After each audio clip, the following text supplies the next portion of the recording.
Bismillahirrahmanirrahim. Assalamualaikum warahmatullahi wabarakatuh. Halo anak-anak kelas 5 yang soleh dan solehah. Hari ini kita akan belajar tematik lagi, khususnya mata bahasa Indonesia, karena kita masih masuk dalam kategori subtema 1 ya. Baik anak-anak, mari kita mulai belajar dari membaca bismillah bersama-sama. Bismillahirrahmanirrahim. Semangat, siap. Kalau semangat dan siap, berarti sudah siap bukunya untuk mencatat hal penting ya. Nah, perhatikan penjelasan dari Bu Ida. Nah, aku kelas 5. Ada ini kita akan belajar bahasa Indonesia tema 1 ya. Subtema 1. Apa sih yang harus kita pelajari hari ini?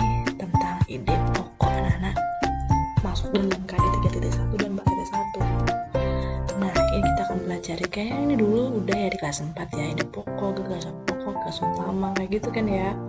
Kita akan belajar lagi atau mengulang lagi mengenai tentang ide pokok. Apa sih itu ide pokok? Ide pokok merupakan inti atau dasar permasalahan suatu teks.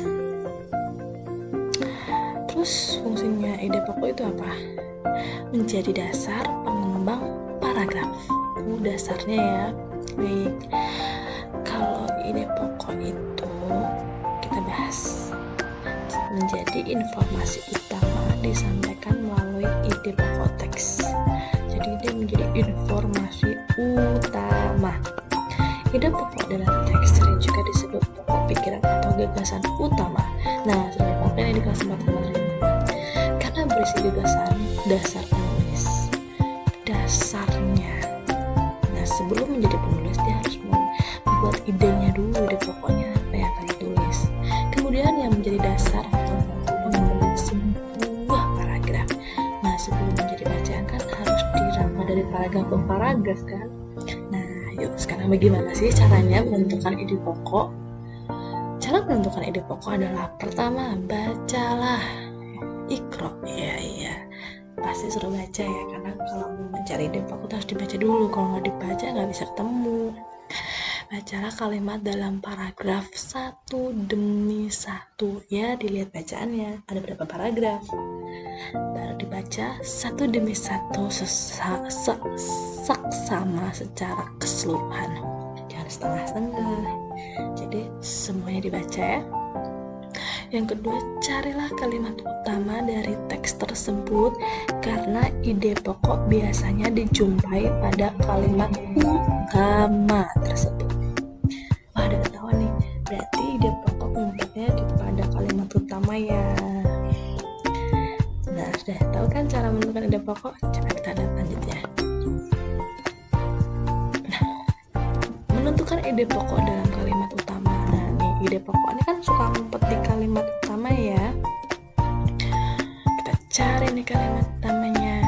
Dalam suatu paragraf atau teks tulis, ide pokok dapat dijumpai dalam kalimat utama.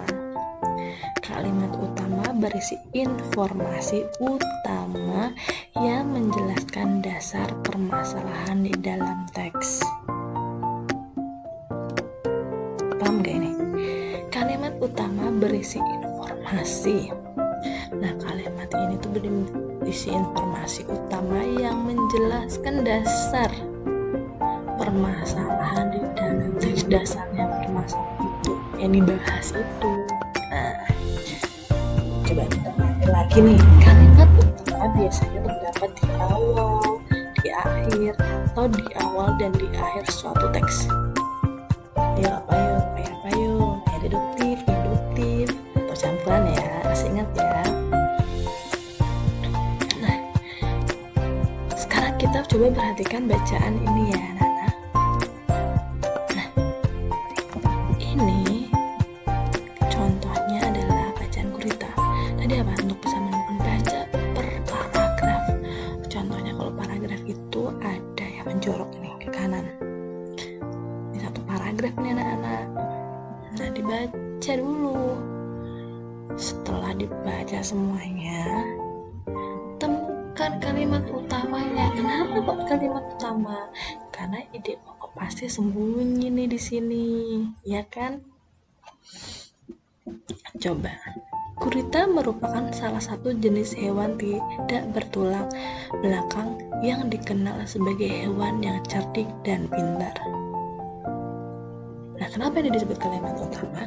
Coba kalau di air. Gurita menggunakan gerakan mendorong cat untuk bergerak cepat dan berenang jarak jauh. Ini menjelaskan gurita. Pokoknya adalah gurita merupakan, ini berarti pokoknya nih, karena belum dijelaskan ini.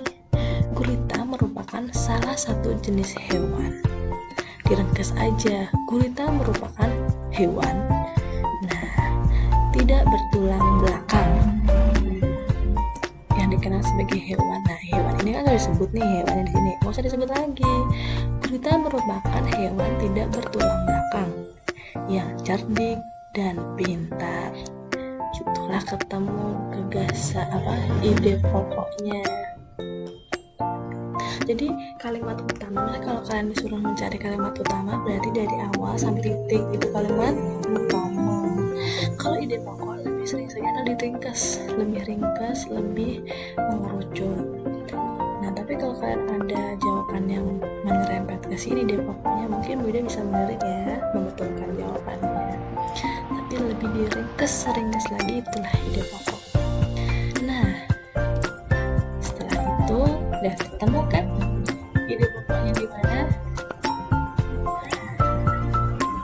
Terus misalnya yang dulu kan seekor gurita daya ingat yang cukup kuat, makanya disebut cerdik sama pintar. Berarti ini artinya menjelaskan ya, menjelaskan apanya? Gurita tadi. Gurita tuh menjelaskan dia hewan yang cerdik dan pintar. Kenapa bisa dipilih cerdik dan pintar? Memiliki daya ingat yang cukup kuat. Nah, ini yang disebut dengan kalimat penjelas atau kalimat pengembang, anak-anak.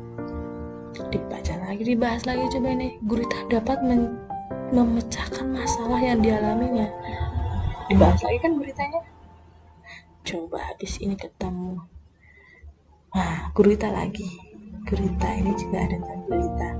Ya, jadi ini menjelaskan tentang gurita ya. Gurita itu yang cerdik dan pintar dengan cara apa? Nah, ini dijelaskan. Nah, inilah yang disebut dengan kalimat penjelas. Pokoknya di atas. Bisa dipahami ya? Intinya dia kalau kalimat penjelas itu banyak dan menjelaskan di dasarnya ide pokok. Selanjutnya kalimat utama dan kalimat penjelas. Ya tadi ya, selain kalimat utama dalam suatu paragraf atau teks terdapat kalimat penjelas. Kalimat penjelasan itu apa sih, Bu? Yaitu berisi informasi tambahan untuk menjelaskan lebih rinci hal yang disampaikan. Jadi tadi apa? Gurita itu tuh pintar sama cerdas. Nah, iya, pintar cerdasnya itu contohnya apa? Gitu ya. Kayak sama kayak Mas Fauzan itu pintar. Iya, pintarnya yang pintar bidang apa dulu ini? Misalnya dia sungguh kreatif dalam membuat gambar animasi komik. Berarti jelas ya. Dia tuh lebih rincinya di situ. Terus kemudian dapat berisi informasi tambahan, alasan atau sanggahan yang mendukung pernyataan pada kalimat utama, sehingga disebut juga kalimat pendukung. Iya, kadang penjelasan itu bisa jadi karena Mas Fauzan itu pintar dalam komik, bukan berarti dia tidak bisa di pelajaran yang lain.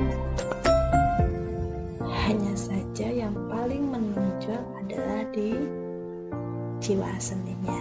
Nah, itu dia, itu juga sebut kalimat penjelas ya anak-anak ya. Mudah ya, bisa dipahami. Nah, selanjutnya nih tadi ya, ide pokoknya ini kalimat utamanya. Ini kalimat pendukung atau penjelasnya, ya kan? Sama, nanti kan juga disuruh mencari, kembangkan ide-ide dan sebagainya. Nah ini kalau udah ketemu pokoknya dasarnya dulu, pastilah ketemu. Ya nanti pelan-pelan dicoba ya, karena kalau belum coba kita belum bisa. Nah tugas latihan coba deh kalian. Dari ini ada cerita siput bukanlah hewan lemah. Ada berapa paragraf ini? Ada 1 dan 2. Coba cari ide pokoknya dulu. Ide pokoknya apa dan penjelasnya itu apa. Nah coba ya latihan ya anak-anak, mungkin dari Mbak Safa, Mbak Levi, ataupun anak-anakku yang lainnya bagus, Putra. Nah Putra harus baca dulu baru ditulis di sini ide pokoknya apa. Dan ingat nggak, ide pokok itu bisa terletak di mana? Kalimat utamanya bisa terletaknya di mana? Bisa di awal, di akhir, atau campur. Kalau kalimat pengembang atau penjelas itu biasanya menjelaskan ide pokok. Coba ya dicari ya, mudah ya anak-anak. Bismillah, bisa. Mungkin itu pembelajaran pada hari ini. Walaupun Bu Dan memberikan tugas latihannya cuma 1, kalian bisa mengasah kemampuan dengan membaca buku tematik. Di situ banyak sekali bacaan. Coba yang di buku tematiknya itu kalian cari ide pokoknya apa. Boleh sharing sama Bu Ida, Bu ini bener nggak? Gitu nggak apa-apa. Ini kita kan masih tugas latihan ya. Semangat terus ya anak-anakku, perbanyak latihan, perbanyak baca latihan, insya Allah materi cepat menempel apa Bu? Menempel untuk dipahami gitu ya anak-anak. Mungkin cukup sekian dari Bu Ida. Semangat belajar, wabillahi taufiq wal hidayah. Wassalamualaikum warahmatullahi wabarakatuh.